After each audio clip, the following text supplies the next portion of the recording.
How to add gradient text effect in Google Slides. Hey everyone, welcome back to the channel. If you are new here, don't forget to hit the subscribe button and turn on the notification bell to not miss any updates. So let's dive right in.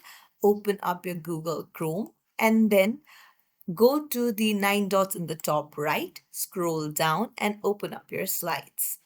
Now, just tap on the slide that you want to work on and then go to the slide where you want to insert the gradient text. Now, first of all, go to Insert and then go to Word Art. Now, put in any sentence or word that you want to and then hit Enter. So now, just select it and then you can see the fill color option. Tap on it and then go to gradient. Now you can see various options that you can choose from. Just tap on it and then choose the color of your choice.